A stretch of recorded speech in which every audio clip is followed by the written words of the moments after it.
ذاکر نائک جو ہے ظاہر ہے وہ کوئی اسلام کو کوئی فرقہ تھوڑی، وہ تو ہوا کا دین ہے، یعنی جیسا انسان کا نفس کہے ویسا دین۔ اس کے آپ سارے لیکچر سن لیں، آپ کتنی آزادی اس کے ذہن میں، وہ یا حضور علیہ السلام اطاعت و فرما برداری میں اس کا نظریہ کیا ہے، تراویح کے معاملے میں نظریہ کیا ہے، نماز کے بارے میں نظریہ کیا ہے، یہ تو سارے لوگ اللہ دین ہیں۔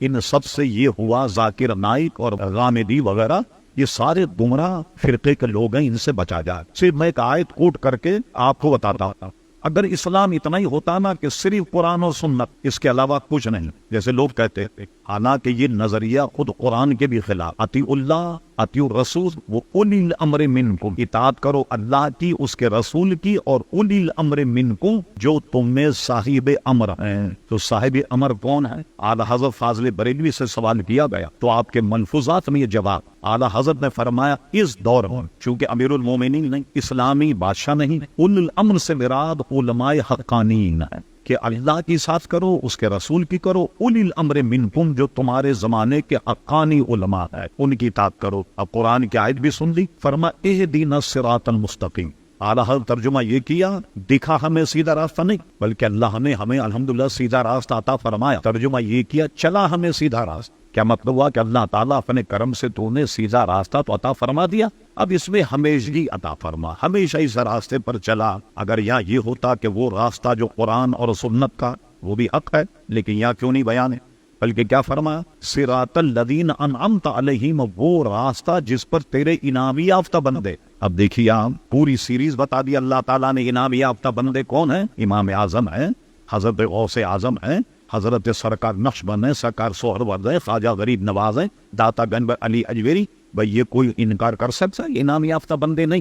اور سارے انعام یافتہ بندوں کا مذہب دیکھی، کیا سب کا مذہب دیکھی۔ داتا گنج علی حجویری نے اپنی کتاب کشف المعالم بڑے خوب وجہ کر کے بیان کیا کہ میں حنفی ہوں، حنفی مذہب پر نماز پڑھتا ہوں۔ حنفی خواجہ غریب نواز کون تھے؟ حنفی تھے۔ جتنے بڑے بڑے علماء گزرے حنفی تھے، اور امام کے مقلد۔ حضور غوث اعظم غیر مقلد نہیں، حضور غوث اعظم امام احمد ابن حنبل کے مقلد تھے، تو غیر مقلد ان میں کون نہیں؟ کوئی بھی نہیں تھا۔ تو اب کیا فرمایا کہ ان بندوں کا راستہ جس پر تو نے انعام کیا۔ اب ہم ایک مختصر سوال کرتے ہیں تو بہت چبھنے والا، وہ یہ ہے کہ اہل سنت و جماعت کے علاوہ جتنے مذہب ہو، اگر یہ کہیں کہ جس صراط الذین انعمت علیہم ہم بھی اپنے انعام یافتہ بندوں پر عمل کرتے ہیں، تو کوئی ایک 16 صفحے کی کتاب کرامات اولیاء اپنی ذرا لا کے پیش کر دیں کہ آپ نے کتنے اولیاء گزرے، لائیے ذرا کوئی 16 صفحے کی کتاب ہی دکھا دے جو آپ کے علماء کی کرامات اولیاء لکھی ہوئی ہو۔ اور ہمارے اولیاء کی کتابیں تو آپ پڑھتے پڑھتے تھک جائیں گے، زندگی ختم ہو جائے گی، کتابیں ختم نہیں ہوں۔ کتنی کتابیں الحمدللہ اللہ کے نیک بندوں سے متعلق۔ اس لیے اعلیٰ حضرت نے اس کا ترجمہ بہت شاندار کیا، فرمایا تیرے غلاموں کا نقش قدم راہ خدا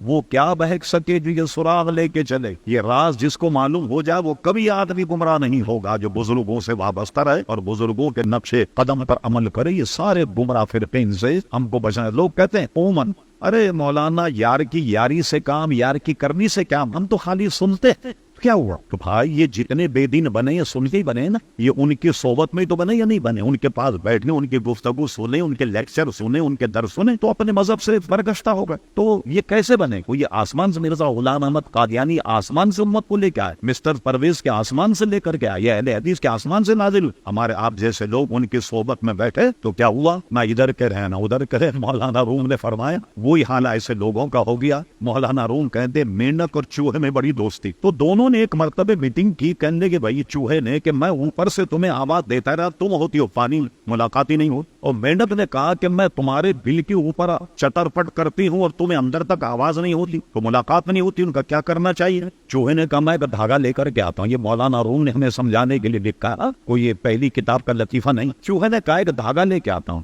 کہا اس دھاگے کو مینڈک سے کہا تم میری دم میں باندھ مار، اور اس سے کہا تم میری ٹانگ میں باندھ مار۔ اب جب تمہاری ضرورت ہو کہ میں تمہیں بل میں سے کھینچ لوں اور میری ضرورت تو تم پانی میں سے مجھے کھینچ لیں۔ مولانا روم کہتے ہیں یہ دونوں مذاکرات کرے، چوہا پھدک پھدک کر گفتگو کر رہا تھا، اوپر سے چیل نے دیکھو کوئی شکار۔ اب چیل نے شکار تو کیا چوہے کا، اب چوہوں کو لے کر جب اڑی تو مینڈک اس کے دم میں بندھا ہوا تھا۔ تو نہ زمین میں نہ آسمان میں نہ خدا ہی ملا، نہ وصال صنم، نہ ادھر کے رہے نہ ادھر کے رہے۔ جن لوگوں نے دیکھا کہا کیا چیل مینڈک کا شکار کرتی؟ ان کا نہیں، شکار تو چیل نے چوہے کا کیا تھا، اس کمبخت کے دم میں مینڈک بندھا ہوا تھا۔ اس لیے وہ نہ ادھر کا رہا نہ ادھر کا، خدا کے لیے اپنے آپ کو بچائیے اور کسی ایک طرف ہو کر ان کی گفتگو نہیں سنی جائے. مثلا اعلیٰ حضرت ملفوظات میں نے محمد ابن سیرین تابعی اور تعبیر کا علم بہت زیادہ رکھتے تھے. ہم نے گزشتہ نشستوں میں یہ کہا، امام ابن سیرین کو ایک بے دین قاری نے کہا کہ مجھ سے آپ ایک رکوع سن لیں. فرمانا کہا چلیے ایک دو آیتیں مجھ سے سن لیں قرآن مجید. فرمانا نہیں، میں تم سے نہیں سنوں گا. کسی نے پوچھا حضرت تو قرآن پڑھ رہا تھا، تو قرآن کے سننے میں کیا عرض ہے؟ فرمان میں اس کا قرآن سنتا، اس کی آواز اس کی لے سے اگر متاثر ہوتا تو میرے دین کا کیا بنا. تو امام ابن سیرین نے تو بدمذہب بے دین سے قرآن کی قرات بھی نہیں سنے. اس لیے ہم سب کو بچنا چاہیے. جو کہتا ہے یار کی یاری سے کام، یار کی کرنی سے کیا کام نہیں. یہ بہت خطرناک چیز ہے اور کل قیامت میں سوال ہوگا یہ. اور یہ حدیثوں میں مسلم شریف میں یہ حدیث موجود ہے. رب کریم فرمائے گا کہ تم نے کبھی میرے خاطر کسی سے محبت کی؟ آج کا محبت کرتے نا دولت کی، پیسے کی، اس کی محبت ہے نا آج کل. آپ کسی سے محبت یہ کریں کہ یہ ہمارا سنی بھائی، یہ دیندار آدمی، اس سے محبت کریں. یہ محبت کل قیامت میں کام آئے. اور کسی سے دشمنی اس لیے کریں کہ آپ کو چہرہ اس کا پسند نہیں یا کچھ آپ کو اس نے نقصان پہنچا دیا دنیاوی، تو اس سے نہیں. بلوایا کہ کسی سے محبت رکھو تو اللہ اس کے رسول، کسی سے بغض رکھو تو اللہ اس کے رسول کے لیے. کل پوچھا جائے گا کہ تم نے اللہ اس کے رسول کی خاطر کسی سے محبت کی؟ اگر محبت کی تو اس کی جزا ملے گی. اور یہ بھی پوچھا جائے گا اللہ اس کے رسول کسی سے بغض رکھا تم نے یا نہیں؟ یہ اپنے سینے سے لگایا. تو اگر تم نے بغض نہیں رکھا تو کل اس کی بھی آپ کو باس پرس ہوگی. اس لیے ایسے لوگوں کی صحبت میں بیٹھنے سے، ایسے لوگ لیکچر سے تمام مسلمانوں کو پرہیز کرنا چاہیے.